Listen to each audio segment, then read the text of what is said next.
Hi, I'm very glad to see you here. In this video, I'm going to explain what the panic attacks did to me and what I did exactly to overcome them. And at the end of the video, I'm going to give you the magic bullet. If you want to stop your panic attacks, your anxiety, there's a couple of things that you need to do, a lot of things. But there's one magic bullet, and that thing is coming up at the end of the video. But at first I would like to explain a little bit what the panic attacks did to me. My name is Geert. My English and American clients call me Gert because they can't pronounce Geert. And I am from Belgium, from Brussels, here in Europe. We have these things called Brussels sprouts. It's a delicious vegetable. I don't know if you ever ate it, but it's delicious. Now back to my story. I was someone who had a fear of death. I constantly thought that something was wrong with me. I was constantly feeling my heart rate. I was constantly dizzy. I had headaches. I was constantly going under scans. This is my brain scan, for instance. I had blood testing done. I was a regular patient in the ER. My doctor really saw me more than he saw his own mother, I think. And it was a little bit of a problem. I was also afraid of driving. I had a big fear of driving, especially on those big freeways and tunnels on bridges. I was afraid when I had to stop in front of a red light. I was also someone with a social phobia. I was afraid of other people. I was afraid of what they would think about me. And every time that I was somewhere, I was constantly thinking, what if I faint? What if I get a red face?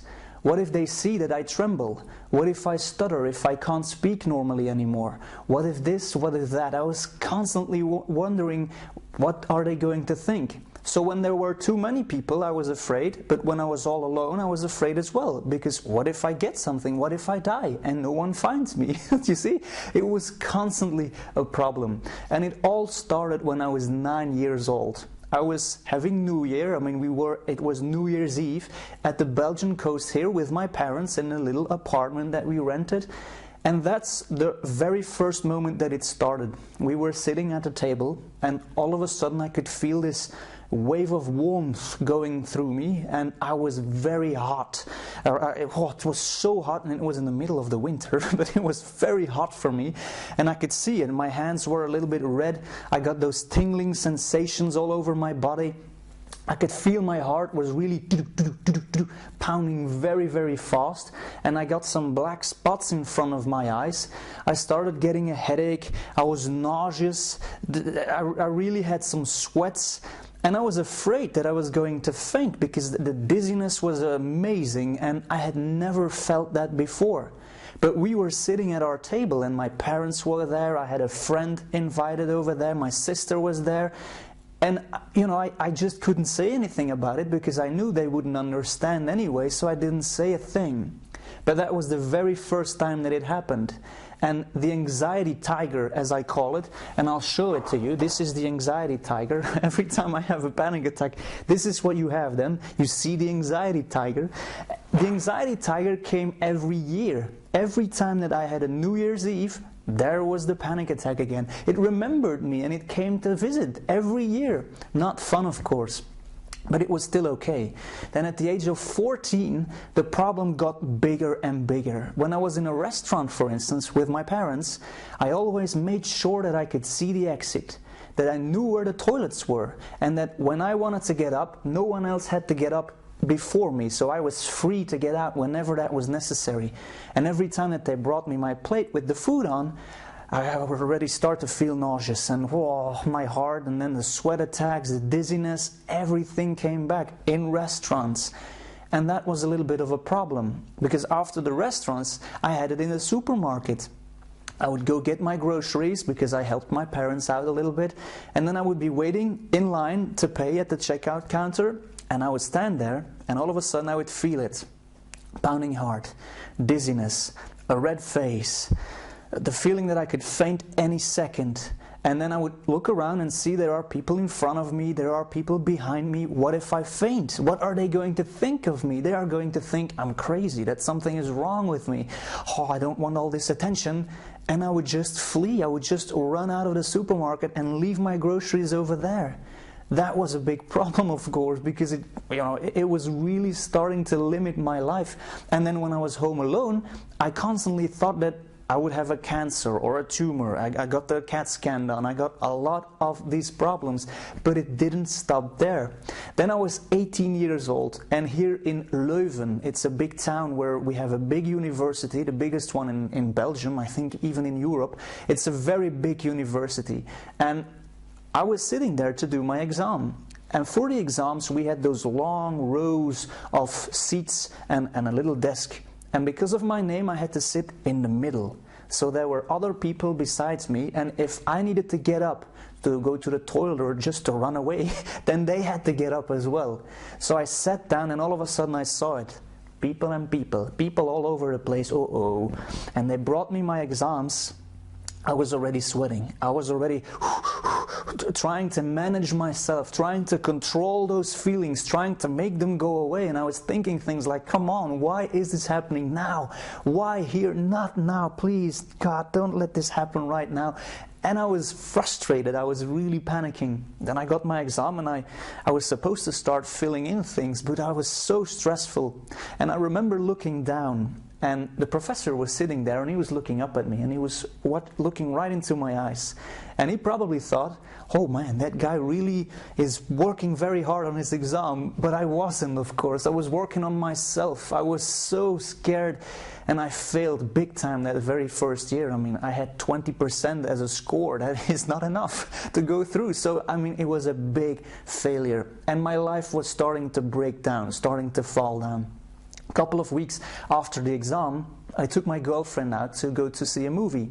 And when I entered the movie theater, my body did something amazing. It said, hey Geert, this place looks kind of familiar. You have these rows of people. When you want to get up, other people need to get up.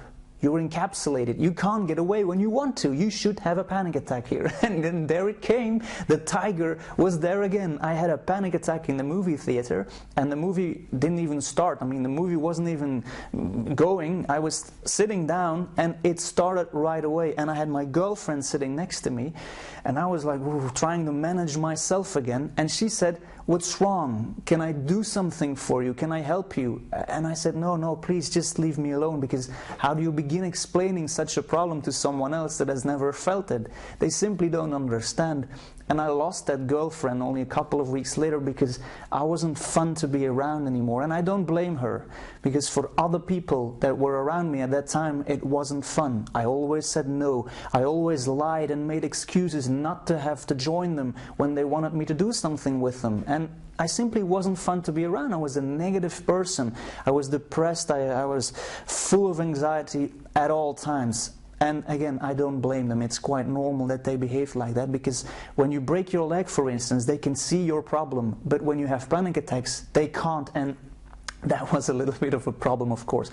So then I said, this has got to stop. I was afraid in my car. I was afraid in the movie theater, in the supermarkets, in restaurants, in bars, in clubs. I was afraid when I was in my own house. I didn't have a life anymore, and I was still so young. So I said, come on, I mean, this cannot go on anymore. So I went to see my family doctor, and I explained him exactly what I explained to you right now. The exact same story. My doctor looked at me, and he said, you know what, Geert? I'm going to prescribe you some antidepressants. You're old enough now, it's time for antidepressants.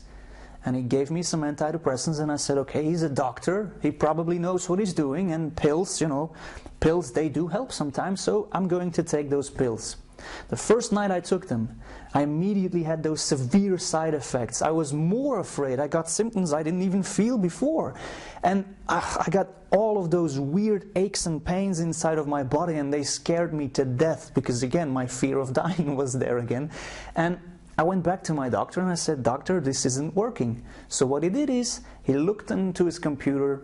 I saw this other brand of pills, I'm going to prescribe that one to you. And that continued for weeks and weeks, and I always came back and I said, doctor, please stop prescribing me pills, because I don't want to take pills.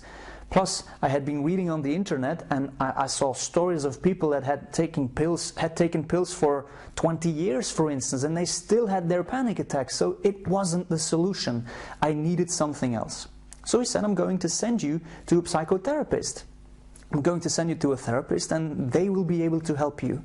I said, great. Those people, they have really studied this material, so they probably know what to do. And I got to the therapist, the psychotherapist, and I started explaining my story again. And they sat there and they were empathetic. I could see that they were listening to what I was saying, but I saw quite fast that they weren't giving me any responses. They weren't giving me any tips that I could actually use. No, no, no. What they did was, I'm going to prescribe some pills to you. I said, come on, please, stop prescribing me pills. And that again didn't work. And I visited, I think, 15 different, maybe 17 different therapists, psychiatrists, lots of people, and I paid a lot of money to them. And then the final one, I was sitting there and I said, I'm sorry, but what am I supposed to do? This clearly doesn't work, and I'm getting really depressed because of all of these things, all of what I'm feeling. I'm supposed to live my life. I'm depressed. And the psychotherapist said, depressed? But I have pills for that. And I'm sorry, I'm laughing with it right now, but it wasn't funny at the time. They all simply prescribed pills, and I knew that wasn't the solution. So it got me really mad. And then the final psychotherapist also said, maybe you just have to learn to live with it. And that made me really mad, because I wasn't going to live with this problem. I knew there had to be a way out. I wanted to have a great life. And then one night, a couple of weeks later, I was in my bed here at night. That's what people do when they are in bed at night. And I was simply lying there and I couldn't sleep. And I was watching something on television, and I saw a movie theater on television. And simply seeing it gave me a panic attack in my own bed. And to be honest, and it's not easy to say that, I started crying that night, because I was there and I didn't see the end of the tunnel. I was in a tunnel that was so long, so deep, that all that I could see was blackness. And I said, how am I supposed to have a good life? How am I supposed to find a wife? How am I supposed to date anyone? I can't take them out because I'm too afraid to go out. So how am I supposed to do that? When I have kids, what kind of life am I going to offer to them? First of all, I won't have a job, or I won't have a good job, so there won't be any money in the family. But even if there would be money, if they asked me to go on a vacation, on a trip, I would say, no, Daddy can't go on a trip. If they wanted me to take them out swimming or to the playground, I would say, no, I'm too afraid to do that. How am I supposed to live my life like that? And that night was the moment where I was so deep. I haven't ever been that deep ever since. But I'm glad I got to that point, because that was the moment where I said, I'm going to get out of this. I'm going to do whatever it takes. Seriously, whatever it takes, this has to stop. I do not want to live my life like this, because I have a fear of death, but this is like being dead. It's the same thing. I mean, I'm living like a plant here. I need to be able to do lots of stuff, and I'm going to find a solution. And I decided to try a new approach. I was going to visit people that had panic attacks, but that survived them, that overcame them. And if I could learn a thing or two from every person like that, I was sure that I would be able to get out of this mess. But in order to do that, I needed to travel. I needed to take airplanes, trains, boats, buses, lots of things, long car rides. And I was scared to death of those things. But I had made a vow, or I had promised myself to do whatever it took. So I said, I need to stick my hand into a box of fire, and it's going to burn my hand, but the solution is somewhere in that box. So it's going to hurt, but I'm going to do it nevertheless. I need to take this leap of faith. And I'm so glad I did. Because I started traveling, and I started meeting or visiting those people, and I had a little notebook with me and a tape recorder, and I simply recorded everything. I wrote it down, I did everything, and I started to create a little cocktail of things that worked for other people. And I thought, if they can do it, so can I. That has always been the thing that I believe. If other people can do a thing, there's no reason why I wouldn't be able to do that. So I continued to write that down. Then I came to the United States, and I visited some seminars from Tony Robbins. I read all the books written by Deepak Chopra. I even listened to all of his CDs. I got to know Dr. Blaylock, Dr. Wilson, for instance, a couple of doctors that have a lot of experience in that field. And I really learned a lot from those people. An amazing amount of information that I never heard before, because the most important thing was that when I was sitting in front of someone that had had those panic attacks, for the first time in my life I felt understood. It was the very first time that I could see that the other person knew what I was talking about. When I was talking to my therapist, for instance, they had a lot of empathy. But I could see that they didn't really understood it because they never had, or they didn't really understand it because they never had the problem in the first place. And those people, they did. So I could really see that they understood it. Because when I was talking to my friends here in Belgium, for instance, and I tried to explain my problem, they always said, "Come on, it's just in your head. Stop thinking about it. It'll go away. Just don't agitate yourself. You're too nervous. Just relax and it will all go away." But that doesn't work, of course. If only they knew what it felt like, they would be scared to death, I think. But hey, so those people were really able to help me, and I created something, my little program for myself, and it worked. I was still in the United States at that time, and I started to visit Hollywood, San Francisco. I really had fun. Seriously, it was the first time in my life that I had fun. I was on a couple of flights, for instance, in the United States, and I visited everything, and I did it with a smile on my face, because I knew that I was actually enjoying the flight. I was enjoying driving my car. And here in Belgium, if we are on a freeway, we have 3 lanes. In the United States, for instance, I've been on places, and of course you know this, but there were 8 lanes, even more. And that would have been very scary for me, but it wasn't. It was fun. I was just simply having fun driving my car. And I had a smile on my face. And then I came back here into Belgium, and in Belgium I did something special. So it was 2004, and I was panic attack free. I was only still afraid of white sharks when I was swimming in a big pool. Quite ridiculous, but that was the only anxiety that I really had. So I was happy, and I was thinking, I had been searching and looking for a solution everywhere. So probably there's a lot of people who have the same problem, who have tried everything that's out there, who have been searching the internet, seen therapists, been on Xanax and other medications for tens of years or even longer, and maybe they don't find a solution either. Maybe I can help those people. So I decided to record everything I knew on 14 CDs. And I really took my time, and I recorded 14 CDs and started to manually burn them and sell them here in Belgium and in the Netherlands in Flemish. That's my native tongue, my native language. And a couple of months after I started doing that, something strange happened. There was this women's magazine called Flair magazine, and they ran an article about yours truly, about me. And as you can see right here, that's me. Obviously, I only have one sweater. I'm a very poor guy. That's the only sweater I have. But as you can see, that was me. And the day that this came out, there were more than 12,000 people on my website. That was quite amazing. More than 1,000 of them actually bought my program on one day. I was not prepared for this, of course, because I was still doing everything manually, and I still do until this day. But I had to take a couple of weeks off to serve the need, to fill the need, and to ship it out to everyone. But it was fun. It was truly amazing, because amazing things started to happen. I started to receive emails, videos, testimonials from people that had been following the program. When you start the program, for instance, it takes about 3 weeks before you can handle the Tsunami Method. That's a special step process that I have to stop a panic attack when you feel it. So it takes about 3 weeks before you really feel that it is working. And then week 7 is the week that I call the change. That's when you can truly go out and do the things that you were previously afraid of. And you get to do them, and you get to feel that you are the boss, that you can control the anxiety and the panic. That's an amazing week, and it's especially at that week that I started to get a lot of feedback from the people that were following the program. But something even more amazing happened when I was taking an airplane from here in Brussels to Greece. It's a 4-hour flight, give or take, and I was sitting in the airplane, and in front of me there was this woman with her husband and her kids.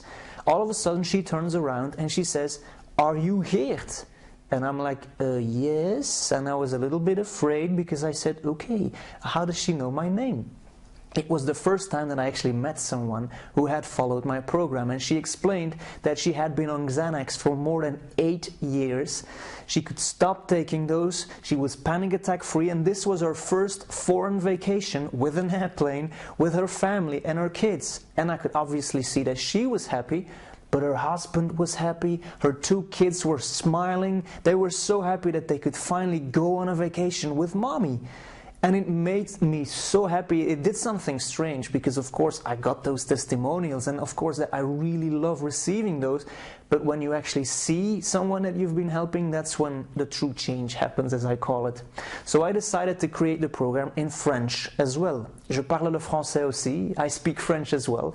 So I did it for France, for the French-speaking part of Belgium as well, for Switzerland and the French-speaking part of Canada. And again, it worked. It took about 3 to 7 weeks, and I started to get some feedback from people that it actually was a great program, etc.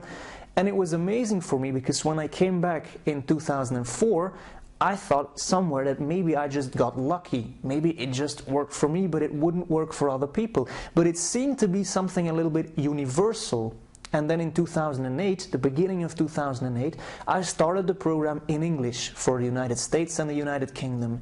And there again, I got a lot of great feedback. You can find some of that feedback on this website, on the blog, etc. And it's amazing. Now, of course, I have to be very clear about this. I can't help everyone. I'm a regular guy. I'm a regular man who has overcome his own problem and who tries to help other people. But I'm not a guru. I'm not a specialist. I'm not a doctor. I'm not even a therapist. I'm just a regular man. And there's a little thing that I learned quite fast, and I can see who I can help and who I cannot help. So let me tell you a little story. If I would put 10 people right in front of me right now, and they would all have panic attacks, and then I would ask, who wants a life without panic attacks? 10 hands would go into the air, and they would all say, yes, I don't want panic attacks anymore, please take those panic attacks away. Okay, and then I would say, now remember, I had to stick my hand into the box of fire. And it hurt a little bit, but I knew that the solution was inside. I took a leap of faith. Who is willing to take the leap of faith and to actually do something about the problem?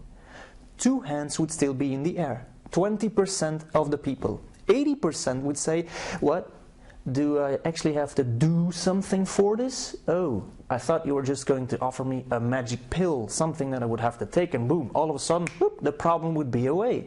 Because, you know, I kind of believe that one day I'm going to wake up without my problem. That's what I believe. So if you ask a certain effort from me, then I don't want to do that.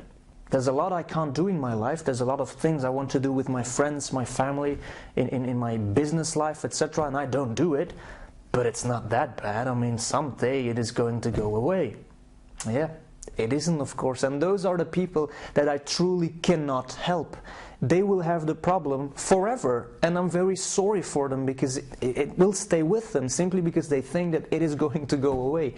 Or because they think that a pill is a solution. Pills aren't the solution. If you're lucky, then the pills will help to hide the symptoms.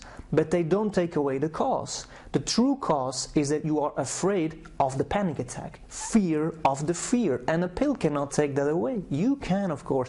And those 20%, they get that message. They want to take the leap of faith. They see the video, for instance, on the website, and they have a certain switch in their head. They already have something like, whoa, this guy is talking about me. I feel understood. That's the feeling that I had, for instance, when I was visiting those people. Then they decide, I am going to do something about this. I'm going to purchase this program. I'm going to take the leap of faith. That's the key word. I had to take a leap of faith. Everyone that has ever followed this program and that is now panic attack free had to take the leap of faith. And they do this. And even then, when they purchase it, somewhere they think, they're afraid. They think, what if this doesn't work for me? But it doesn't stop them. That's the difference between the 80%. The 80%, they think, I don't want to try it because what if it doesn't work? I'm not going to try anything anymore because I've tried so many things. What if it doesn't work? And I can't help them. That's what I found out pretty easily, pretty fast in the beginning. That's why, for instance, I'm never going to try to sell my program to anyone.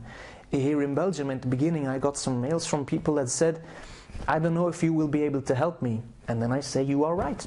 I don't know it either, so don't start then. And that was a selection process to quickly see those 20% of people. Now they, of course, are the ones that now have a great life, and those are the ones that send me the testimonials. Last week I had a woman who has had panic attacks for more than 40 years. 40 years! And she took a lot of medication, a lot of pills, etc. And now she lives without her panic attacks. How great is that? She had a dependency of the medication. She was afraid to stop taking them, but she did. She stopped taking her medication on week 11, to be very specific, and she had a little bit of a rebound effect, but because of all the tools and Tsunami Method, for instance, she knew how to stop those feelings that were coming up. That's amazing. Now, I promised you to talk a little bit about the magic bullet. The magic bullet is a little thing that I can explain in a couple of minutes that will give you a big benefit. For me, when I was still using that thing I'm going to mention in a second, I had nausea, I had the pounding heart, I had sweat attacks, I had the red face, I had anxious thoughts, and that simple thing took that all away. Now, before I explain what it is, and I know that I'm frustrating you right now because you want to know what it is, I need to quickly explain what a panic attack is. When you get a panic attack, you get the fight or flight response. Let's say that you and I are walking in the jungle and all of a sudden we see a tiger, and a real one, not a cute little tiger like this one, but when we see a tiger, we get a panic attack. We either want to fight the tiger or run away, and I suggest that we run away. But at that moment we get an adrenaline rush in our body, and it really prepares us. You know what that feels like, because every time that you have a panic attack, you get that adrenaline rush. But also, for instance, when you are walking downstairs and you almost fall down, you almost trip. Did you ever had that? What happens at that moment is you get an adrenaline shot, and in a millisecond you can move very fast, and I love doing this. You can move very, very fast. That's the adrenaline. And right afterwards, if you feel your heart, you're going to see that it pounds really fast, and of course you're not going to worry about it because you know why it just happened. It's different if you are in your car, for instance, you're driving and all of a sudden you are afraid of something, or in a supermarket, or in a meeting room, or when you're alone or with a group of people. When you feel that, when you're afraid, you are afraid of the panic attack, you still get the adrenaline in your body. Now the very same ingredient, the ingredient that gives you the very same problem is caffeine. Caffeine does the exact same thing as adrenaline. It is a lot less potent, but it speeds things up. I don't know if you know what it is, but an antioxidant, I'm sure you know an antioxidant is something that heals you. It balances your body, it calms you down. Now caffeine is a pro-oxidant.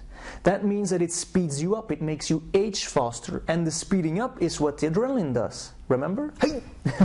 And the caffeine does the same thing. So when you take it, you might get a pounding heart, you might get some sweat attacks, you might get the red face, you might get the nausea, etc. You might tremble a little bit, but you also get some anxious thoughts. You will think some crazy things, things that will make you think, oh my, what's going on with me? Or maybe you will feel afraid of things that you shouldn't be afraid of, and you realize this, and that scares you even more. That are all things that the caffeine actually does. Now you can find caffeine in coffee, duh. You can find it in tea, black tea, green tea, and other types of teas. You'll find it in Red Bull and energy drinks. You'll find it in vitamins that are made to give you energy, that contain guarana, coffeine, or caffeine. You'll also find it in medication against headaches, for instance, in aspirin. Some types of aspirin and other types, they contain some caffeine. If you take weight loss supplements, they contain lots of caffeine. Some bulk supplements that you might take as a man, for instance, to get more muscles, they might contain caffeine. So have a look specifically in what you consume, because maybe you think, I don't drink coffee, so this doesn't concern me. It might still concern you. So go and have a look and see what you are taking that contains caffeine. Then what I would like to ask you to do is to stop consuming caffeine 100% for 1 week. In the beginning, I suggest you stop on a Friday, because in the beginning, the first 72 hours, you might get a little bit of headaches. If you get them, that is the Herxheimer reaction, and that is a proof that you had too much caffeine in your body. So that's a good sign, and the headaches will go away. Afterwards, you will be more relaxed, you will sleep better, you might be a little bit more tired in the beginning, but please hang on and go through that period, because you will get your energy back, you will be all relaxed, cool and calm. And the reason that I want to talk about this here is because, of course, on this website, if you buy the CD course, for instance, I will promise that you will stop having panic attacks. But I want to already show you right now that you can control them. If you use this magic bullet, you will feel a change. And for the very first time in your life, probably, you will feel that you control when you are afraid or not. It won't take the entire panic attacks away, of course, obviously. Otherwise, I wouldn't have had to record 14 CDs and spend so much time in developing the techniques that you can find on the CDs. But this one is a very important one. So I hope that you are part of the 20%. I hope that you are willing to take the leap of faith and to try this magic bullet already. I want to thank you for your attention. I've loved making this video. I hope you will have a look around on the website. Below this video you will find a link to the CD course where I explain what that is exactly. Maybe it's something for you. I suggest you go have a look. And I want to thank you already, and I'll see you in the future. Bye bye.